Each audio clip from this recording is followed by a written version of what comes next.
এবারে ভগবদ্ গীতার 18 অধ্যায়ে ভগবান শ্রীকৃষ্ণ খুব সুন্দর করে সমস্ত সব কিছু সাজিয়ে দিয়েছেন। তারপরেই বলছেন সধর্মে, কিন্তু পরের লাইনটাই হচ্ছে আসল, পরের শব্দ দুটোই হচ্ছে আসল। সেটা কি? নিধনম শ্রেয়। আমি আমার ধর্ম পালন করতে গিয়ে যদি মারাও যাই তবে ঠিক আছে। সে ধর্মটা কী রকম, কার ধর্ম, এইখানেতে স্বয়ং ভগবান তিনি বলে দিচ্ছেন। এই ভগবদ্ গীতাতে আমরা দেখতে পাচ্ছি যে তিনি বলছেন সম দম তপ শৌচম শান্তি আর্জবমেব চ জ্ঞান বিজ্ঞান আস্তিক্যম ব্রহ্মকর্ম স্বভাবজম। তিনি সমাজকে তার নিজের নিজের গুণ এবং ক্রিয়া অনুযায়ী 4টে ভাগে ভাগ করলেন। প্রথম হচ্ছে ব্রাহ্মণ। তো ব্রাহ্মণ অত্যন্ত পূজনীয়। ব্রাহ্মণকে কখনো হত্যা করা যাবে না, সবসময় তাকে রক্ষা করতে হবে। কৃষ্ণের সময় সন্ন্যাসী ছিল না, ঋষিমুনি ছিলেন, কিন্তু সন্ন্যাসী পরবর্তীকালে। এখন এই যে সন্ন্যাসী সেও ব্রাহ্মণ। আপনারা হয়তো জানেন রামকৃষ্ণ মিশনের প্রত্যেকটি সাধু ব্রাহ্মণ হবার পরই সন্ন্যাস গ্রহণ করে।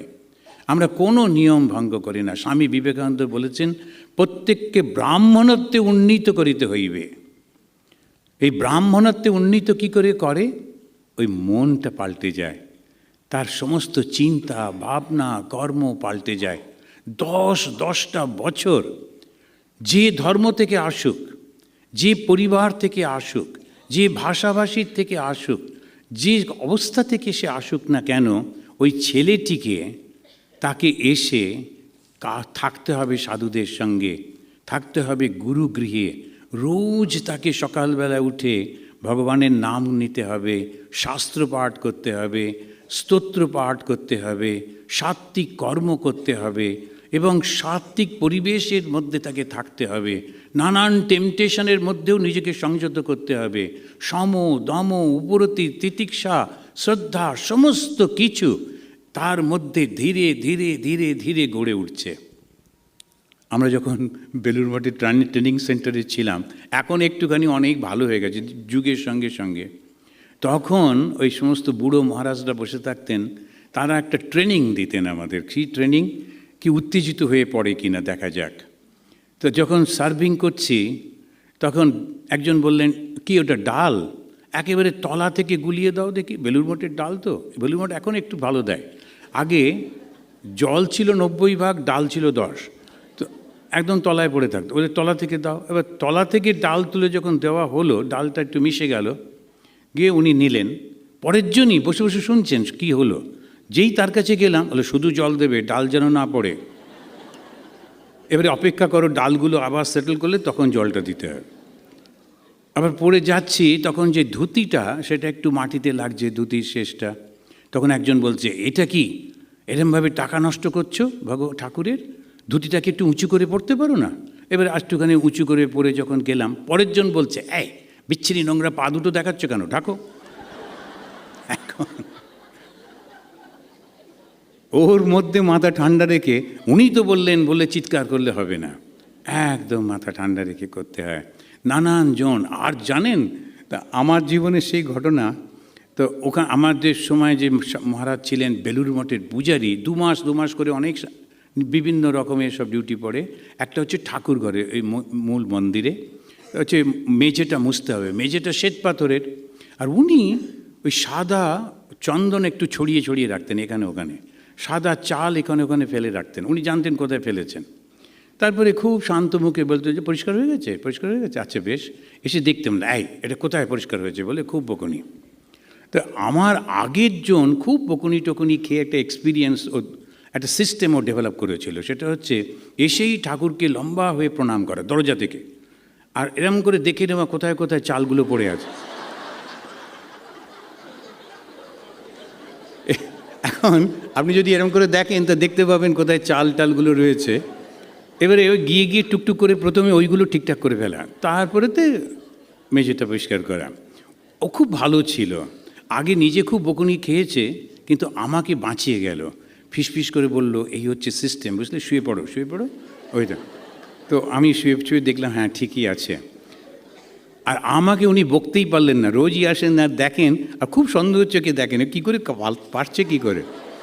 আমি আবার পরের জনকে সেটা হ্যান্ড ওভার করেছিলাম, শুয়ে পড়ো।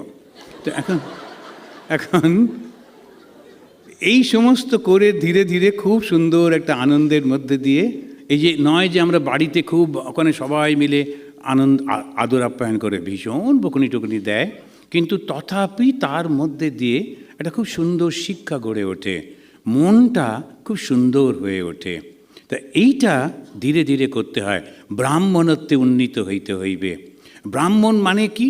যার মনের সংযম রয়েছে, যার চেতনা একেবারে সঠিক, যে কখনো ভুল করবে না, লোভ প্রলোভন সামনে থাকবে কিন্তু তবু নিজেকে সংযত করতে পারে। শুধু ব্যানার্জি চ্যাটার্জি মুখার্জির বাড়িতে জন্মালেই ব্রাহ্মণ তা কিন্তু না। ব্রাহ্মণ হচ্ছে এই গুণগুলো।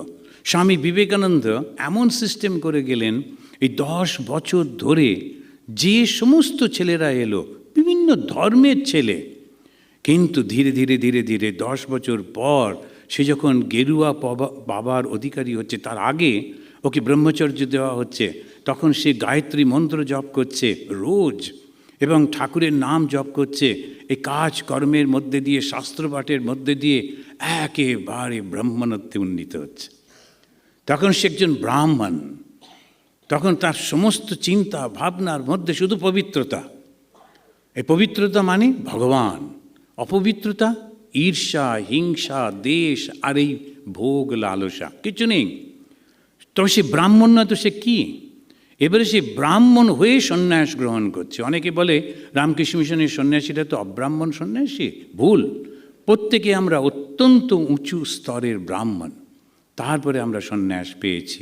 তো এই ব্রাহ্মণের ধর্মটা কি? শরীর মনের পবিত্রতা।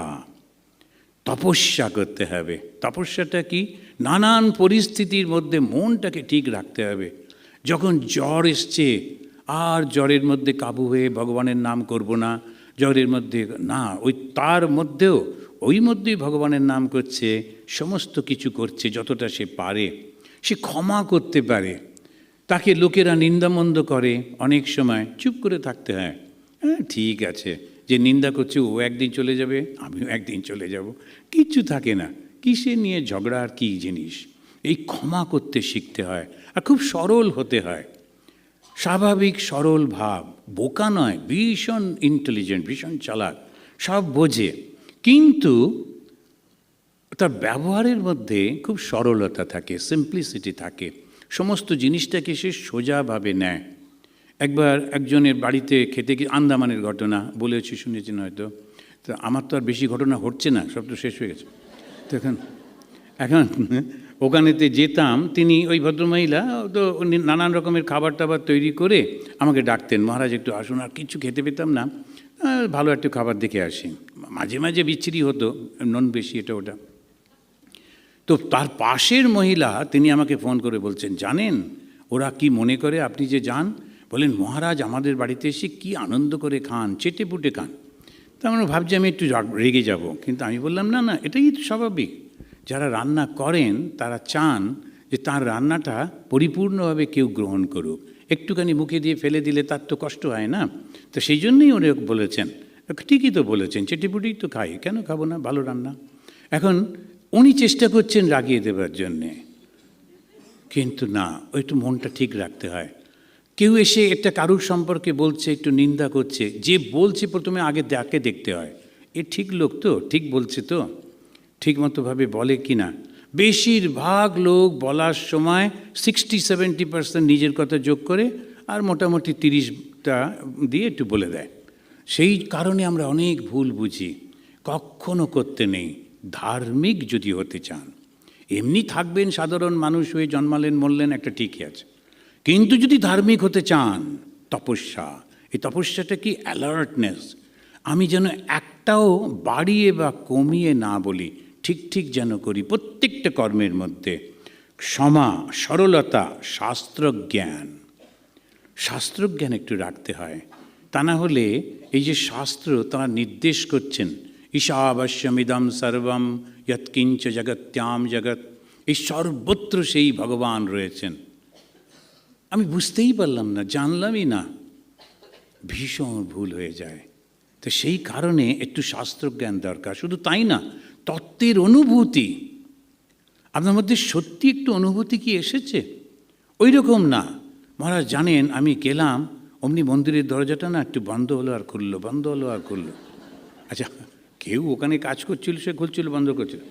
এখন প্রচণ্ড উত্তেজিত, আবার সে একটু দূর থেকে বলবে না। আমি বললাম করোনার সময় একটু দূর থেকে বলুন না, একদম কাছে এসে বলবো। না এইগুলো একদম বাইরে সবাইকে বলা যায় না। কি হলো, মন্দিরে গেছিলাম, দরজা উদ্দণ্ড হচ্ছে, খুলছে। আরে কি মুশকিল। আমি বললাম ওরে বাবা, বন্ধ হলো আর খুললো, বন্ধ হলো আর খুললো।